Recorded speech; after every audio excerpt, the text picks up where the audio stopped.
Reka dutangire ku itangazo rya polisi ikorera hano mu mujyi wa Kigali mu turere dutatu tugize umujyi wa Kigali, Nyarugenge, Kicukiro ndetse na Gasabo. Polisi yatangaje ko yatangiye gahunda ya Gerayo Amahoro, ubwo iteranyiriza hamwe abashoferi n'abamotari kongera kubibutsa gukoresha umuhanda kugira ngo birinde impanuka zikunze kubera mu mihanda kenshi na kenshi ziterwa n'abamotari. Polisi yatangaje ko ibinyabiziga biri kwiyongera hano mu mujyi wa Kigali, ari nako impanuka ziri kwiyongera hano mu mujyi wa Kigali. Bityo rero polisi niyo mpamvu yatangije gahunda ya Gerayo Amahoro. Reka nanone tunyarukire ku itangazo ry'umujyi wa Kigali. Umujyi wa Kigali watangaje ko inyubako ziri kuzamurwa hano mu mujyi wa Kigali binyuranyije n'amategeko. Umujyi wa Kigali ufite icyogajuru satellite wifashisha ugenzura ikirere.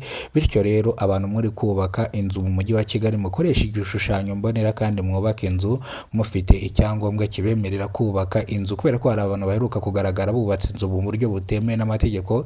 Izi nzu barazisenya bitewe nuko bazubatse binyuranyije n'amategeko, aho bamwe bagiye baka icyangombwa cyo gusana bakahita basenya bakiyubakiramo inzu. Mwari ufite kadesitara yatse icyangombwa cyo kuvugurura arangije yubakamo etaje igeretse 5.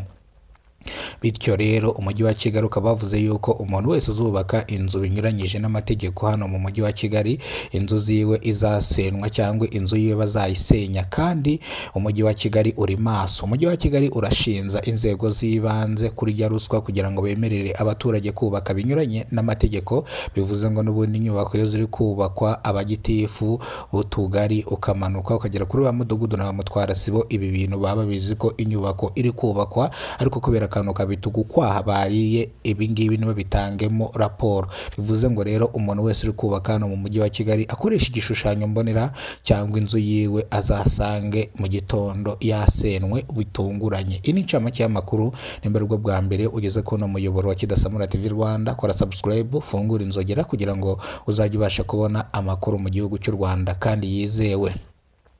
Reka amakuru yacu tuyatangire ku itangazo rya polisi ikorera mu mujyi wa Kigali.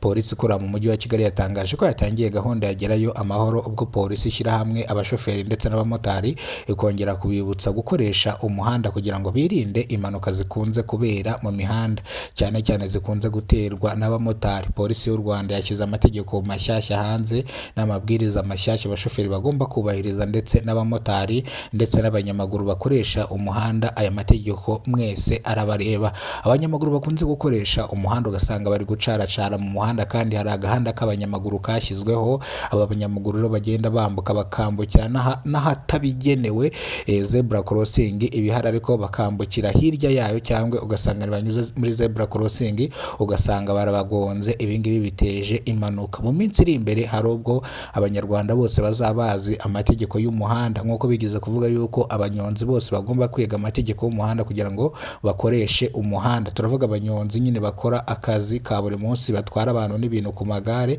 bategetse yuko bagomba kujya kwiga amategeko y'umuhanda kugira ngo bagaruke mu muhanda. Bivuze ngo rero n'abanyamaguru mu minsi iri imbere nabo bagomba kwiga amategeko y'umuhanda, kuko abenshi bagaragara bishe amategeko y'umuhanda. Ibi ngibi bigateza impanuka zikunze kubera mu mujyi wa Kigali, zikunze guhitana benshi abandi bakakomerekeramo. Polisi rero yatangaje ko umuntu wese uzajya ufatwa hari ibihano byashyizweho azajya ahabwa mu gihe atubahirije amategeko n'amabwiriza basohoye mashyashya. Amategeko y'abashoferi ndetse n'abamotari kugenda zigizage mu muhanda, polisi ntabwo ibishaka.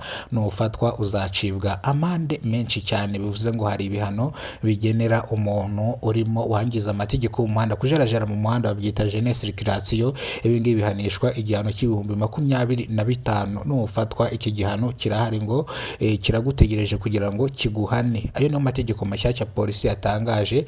Yongera kuvuga yuko ibinyabiziga ari byinshi mu muhanda. Turaza kubabwira se ibinyabiziga bikoresha umuriro w'amashanyarazi byongereye kangahe, ibinyabiziga bikoresha ibikomoka kuri esase byongereye kuri kangahe, ese moto z'umuriro ziyongereye kuri kangahe, ese moto zidakoresha umuriro ziyongereye kuri kangahe. Ibi nabyo turaza kubivugaho. Reka rero dukomereze ku itangazo ry'umujyi wa Kigali. Umujyi wa Kigali watangaje ko abantu bari kubaka binyuranyije n'amategeko hano mu mujyi wa Kigali baba bitonze gatoya, kubera ko umujyi wa Kigali ufite icyogajuru satellite wifashisha ugenzura imyubakire y'abantu bari kubaka hano mu mujyi wa Kigali. bityo rero umujyi wa Kigali ukaba wasabye abantu bose kubahiriza amategeko mashyashya, kubaka bitanyuranyije n'amategeko, kubaka bakoresheje igishushanyo mbonera, kandi kwaka icyangombwa cyo kuvugurura ukavugurura, pana kwaka icyangombwa cyo kuvugurura ugasanga wasenye urongera urubaka. Umujyi wa Kigali rero wavuze yuko umuntu uzafatirwa mwano makosa yo kubaka binyuranyije n'amategeko azahanwa, ndetse bishobora no kuba birebire inzu yiwe bakaba bayisenya. Umujyi wa Kigali rero wavuze ko nyuma y'iminsi ishije bigize kubona inzu ziri kubakwa, inzu bari kubaka mu buryo butemewe n'amategeko, ubwo rero zikaba zarasenwe bitewe n'uko zari zubatse binyuranyije n'amategeko. Ngayo nguko rero itangazo ry'umujyi wa Kigali naryo reka turisubikire hano. Nimba ari wo bwa mbere ugeze kuno muyoboro wa Kidasamura TV Rwanda, kora subscribe, ufungure inzogera kugira ngo uzajye ubasha kubona amakuru mu gihugu cy'u Rwanda kandi yizewe.